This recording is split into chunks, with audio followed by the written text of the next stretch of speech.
여러분, 요즘 암호화폐 시장에서 가장 뜨거운 이슈가 뭔지 아시나요? 바로 리플입니다. 그런데 이 순간에도 수많은 투자자들이 밤잠을 뒤척이고 있습니다. 왜일까요? 미국 시간 기준으로 오늘 안에 블랙록이 신청한 리플 현물 ETF에 대해 SEC가 최종 결정을 내리기 때문입니다. 승인인가 거부인가, 이 두 단어가 여러분의 수익률을 천국과 지옥으로 갈라놓을 분수령이 코앞으로 다가온 겁니다. 솔직히 말해볼까요? 지금 리플을 보유하고 계신 분들 마음이 편하시지는 않을 겁니다. 아마 대부분 그러실 거예요. 시장은 우리를 종종 배신해 왔으니까요. 호재가 예상되면 떨어지고 악재가 보이면 오히려 오르는, 이게 이 시장의 고약한 속성이 아니었습니까? 그래서 더 불안한 겁니다.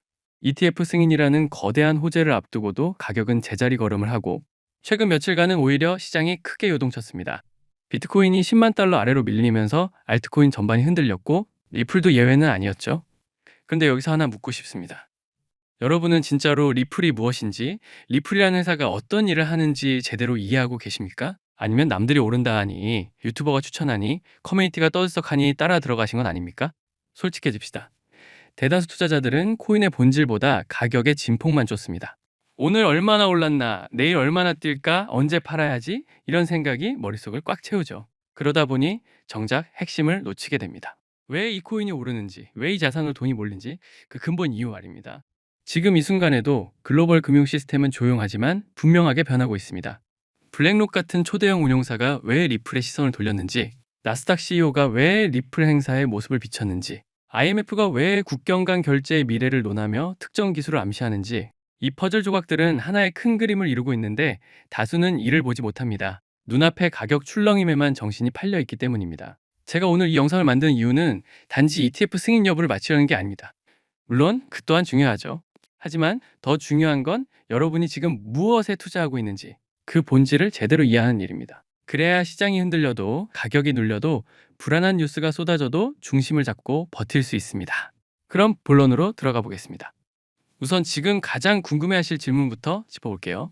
정말 리플 ETF가 승인될까요? 이 질문에 답하려면 먼저 현황을 정확히 파악해야 합니다. 현재 미국 SEC에는 복수의 기관이 리플 현물 ETF 승인을 신청한 상태입니다. 그레이스케일, 비트와이즈, 캐너리 캐피털, 코인시어즈, 프랭클린 템플턴, 21시어즈, 위즈덤트리, 이름만 들어도 알만한 대형 운용사들이죠. 이들의 총 운용 자산만 합쳐도 약 1조 8,600억 달러에 달합니다. 하나로 환산하면 체감하기 어려울 만큼 거대한 규모입니다. 그렇다면 이런 거대 기관들이 왜 일제히 리플에 관심을 보이는 걸까요? 그 중에서도 특히 그레이스케일의 법정 기한이 오늘 10월 18일로 잡혀 있습니다. SEC는 법적으로 240일 내 승인 또는 거부 결정을 내려야 하는데, 그레이스케일에겐 오늘이 그 마지막 날인 셈이죠. 더는 미룰 수 없는 상황입니다. 그래서 모두가 촉각을 곤두세우고 있습니다. 하지만 여기엔 한 가지 변수가 있습니다. 바로 미국 정부의 셧다운 이슈입니다. 상원에서 예산안 처리가 지연되며 일부 정부기관 업무가 마비되는 상황이 발생했죠. SEC도 예외가 아닙니다. 인력이 대폭 축소돼 필수 업무만 겨우 처리하는 국면입니다. 이러다 보니 이런 여건에서 과연 ETF 심사가 제때 진행될 수 있겠느냐는 우려가 나옵니다. 여기서 핵심 포인트가 하나 있습니다. 셧다운으로 승인 타이밍이 늦어질 수는 있어도 그게 거부와 동일한 의미는 아니라는 점입니다. 일시정지와 거절은 전혀 다르죠. 실제로 그레이스케일과 비트와이즈 등은 이런 국면에서도 SE를 꾸준히 수정 제출하고 있습니다. 거의 매일 업데이트하는 수준입니다. 이것이 말해주는 바가 뭘까요? 그들 스스로 승인 가능성을 높게 보고 있다는 뜻입니다. 가능성이 전무하다면 이렇게까지 공을 들일 까닭이 없겠죠. 더 흥미로운 건 프랭클린 템플턴의 행보입니다. 이들은 심사 기한을 11월 14일까지만 연장해달라고 요청했습니다. 왜 하필 11월 14일일까요? 그날이 법적으로 더는 미룰 수 없는 절대 마감일이기 때문입니다. 즉, SEC는 그 날짜까지 무조건 승인 또는 거부 중 하나를 결정해야 합니다. 더 이상의 시간 끌기가 불가능해지는 시점이 다가온 겁니다. 여기까지 들으시면 대부분 이렇게 묻습니다. 그래서 승인입니까? 아니면 아닌가요? 정직하게 말해 아무도 단정할 수 없습니다. SEC 내부자가 아닌 이상 확답은 불가능하죠. 다만 여러 정황을 종합하면 방향성은 읽힙니다. 먼저 시장의 미세한 움직임부터 보겠습니다. 최근 리플 파생 상품 시장에서 흥미로운 데이터가 나왔습니다. 1시간 동안 113만 달러 규모의 청산이 발생했는데 그중 약 102만 달러가 숏 포지션에서 나왔습니다.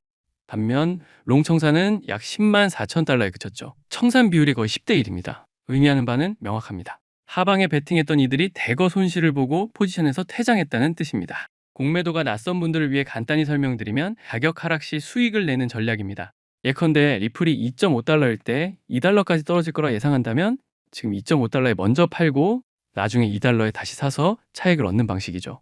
그런데 예상과 달리 가격이 오르면 손실이 커지고 손실이 일정 수준을 넘으면 강제 청산이 발생합니다. 바로 그 일이 지금 벌어진 겁니다. 이처럼 숏 물량이 대거 청산되면 어떤 일이 생길까요? 그들이 팔았던 물량을 되사야하기에 시장에 추가 매수 압력이 붙습니다. 즉, 가격을 밀어 올리는 힘이 생긴다는 뜻입니다. 그래서 쇼트 스퀴즈는 단기적으로 강력한 상승 모멘텀을 촉발하곤 합니다. 자, 그렇다면 왜 이런 흐름이 나왔을까요? 미중 무역 관련 뉴스가 나오며 전반적인 위험 자산이 반등했고 리플도 함께 올라탔기 때문입니다. 다만 비트코인이나 이더리움 대비 리플의 상승률이 더 높았습니다. 이유가 뭘까요? 시장이 리플의 특수한 가치를 점차 인지하기 시작했기 때문입니다. 이제 리플이 왜 특별한지 본격적으로 짚어보겠습니다. 토큰화라는 단어, 요즘 금융권에서 가장 뜨거운 키워드 중 하나입니다. 쉽게 말해 실물 자산을 디지털 토큰으로 바꾸는 일입니다. 부동산, 주식, 채권 같은 자산을 블록체인상에서 거래 가능한 형태로 전환하는 것이죠. 왜 이게 중요할까요? 지금까지 주식을 사고 팔려면 증권사를 거쳐야 했고 부동산은 복잡한 등기 절차를 밟아야 했습니다. 시간과 비용이 많이 들었습니다. 그런데 토큰화가 되면 어떨까요? 몇 초 만에 거의 무시할 만한 수수료로 주고받을 수 있습니다. 카카오톡 메시지 보내듯 자산을 이동시키게 되는 겁니다. 이 변화가 얼마나 혁신적인지 아시겠습니까? 전 세계 파생상품 시장의 명목 규모가 연간 1경 달러에 달합니다. 한화로 약 1경 3천조 원 수준이죠. 감이 안 올 만큼 큽니다. 이 엄청난 시장이 토큰화를 통해 재편될 조짐을 보이고 있습니다. 그리고 그 한가운데 리플이 있습니다. 리플은 원래 국경 간 결제를 효율화하기 위해 설계된 암호화폐입니다. 예컨대 한국에서 미국으로 돈을 보낼 때 지금은 은행망을 거치며 며칠이 소요되고 수수료도 비쌉니다. 하지만 리플을 활용하면 몇 초 내에 1센트도 안 되는 비용으로 송금이 가능합니다. 이것이 리플이 구축한 기술의 본령이죠. 최근 흐름은 더 흥미롭습니다. 세계 최대 자산운용사 블랙록이 리플과 보폭을 맞추기 시작한 겁니다.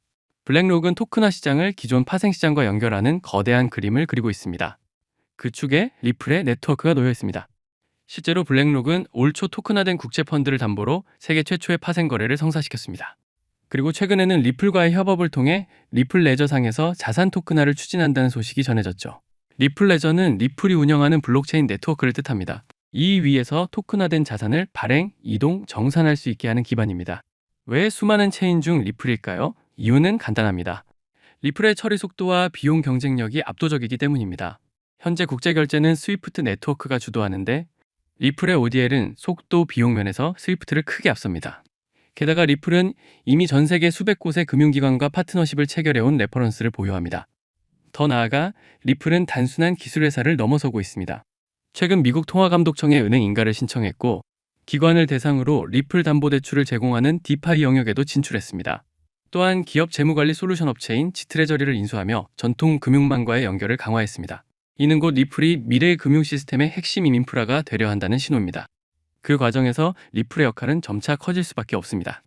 그래서 블룸버그발 보도가 더 의미심장합니다. 리플이 XRP 비축을 위해 10억 달러 규모 자금 조달을 추진한다는 소식이었죠. 일부 언론은 이를 단순한 가격 방어로 해석했지만 실제 함의는 더 큽니다. 리플이 대규모 XRP를 보유하면 무슨 일이 벌어질까요? 리플이 XRP의 주요 보유 주체가 되고 이를 바탕으로 기관 유동성을 직접 공급할 수 있습니다.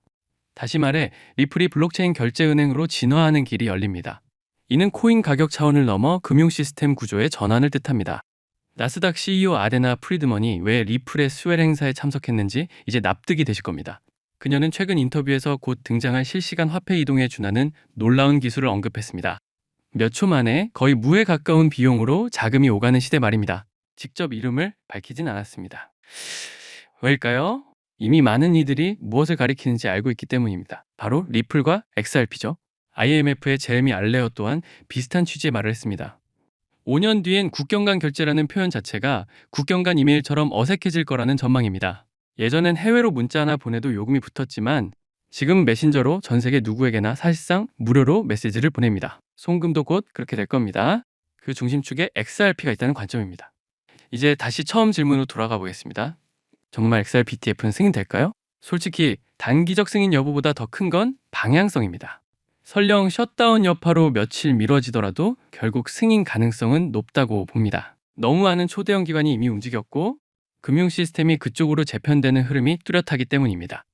SEC 위원장도 공적으로 가상자산과 토큰화를 최우선 과제로 삼고 있음을 밝혔습니다. 프랑스는 유럽 최초의 토큰화 증권 거래소를 출범시켰고, 나스닥 역시 블록체인 기반 주식 거래 허용을 검토 중입니다. 전 세계가 이미 움직이는데 미국만 뒤처질 순 없겠죠. 여기서 자연스레 따라오는 질문이 있습니다. 그렇다면 XRP 가격은 어디까지 갈까? 이 문제는 신중함이 필요합니다. 단기적으로는 ETF 결과에 따라 큰 변동성이 있을 수 있습니다.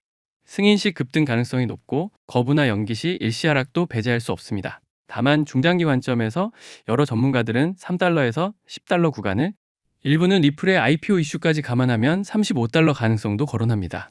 리플 상장 준비설이 꾸준히 나오는 것도 사실이니까요. 만일 상장이 현실화되면 사우디 아람코를 능가하는 역대급 IPO가 될 것이란 관측도 있습니다. 현재 XRP가 약 2.5달러라고 가정하면 10달러는 4배, 35달러는 약 14배 수익입니다. 물론 어디까지나 전망일 뿐 실제 경로는 누구도 확언할 수 없습니다. 중요한 건 방향입니다.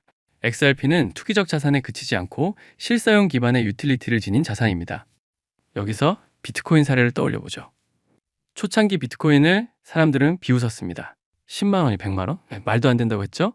100만 원이 1000만 원? 더더욱 말이 안 된다 했습니다. 1000만 원이 1억? 미친 소리라 했죠.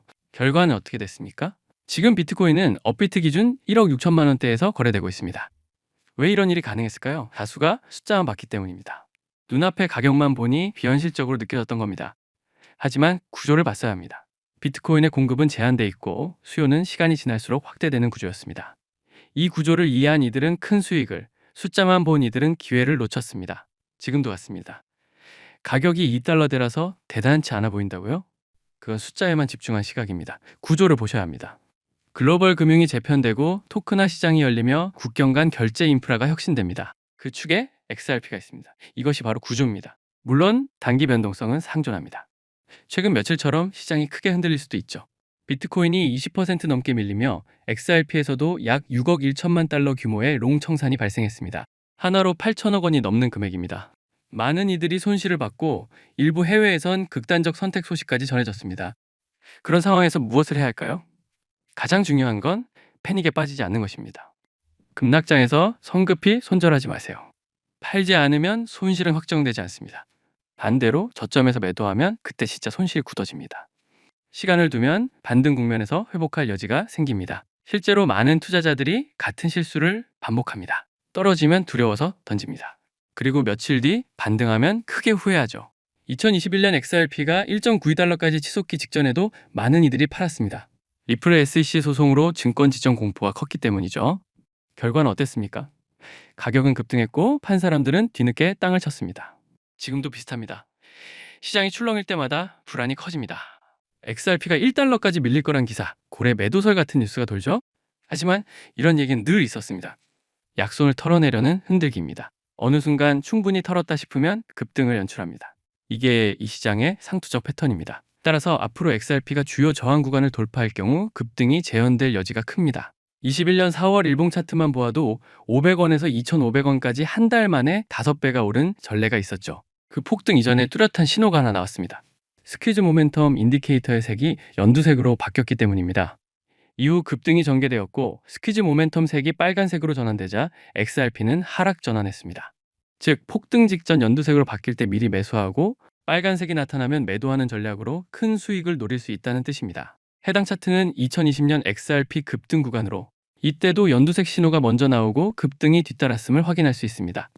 또 상승 흐름은 연두색 막대가 이어지는 동안 지속되는 경향을 보였습니다.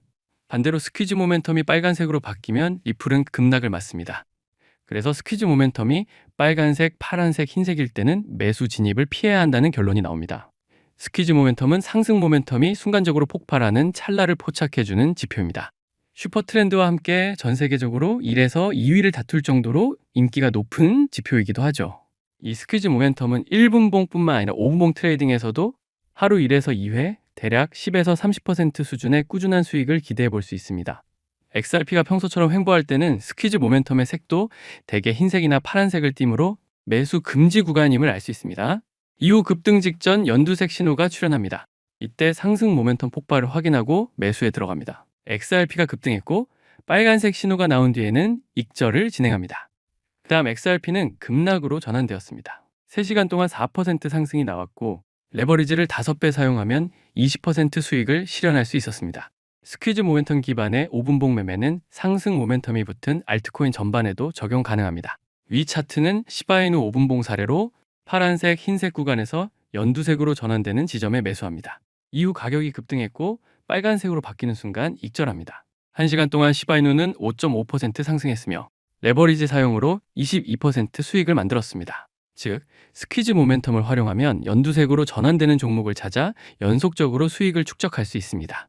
다만 기본 설정의 스퀴즈 모멘텀은 오신호가 발생할 수 있으므로 현재 시장 환경에 맞는 수치를 별도로 안내해 드리겠습니다.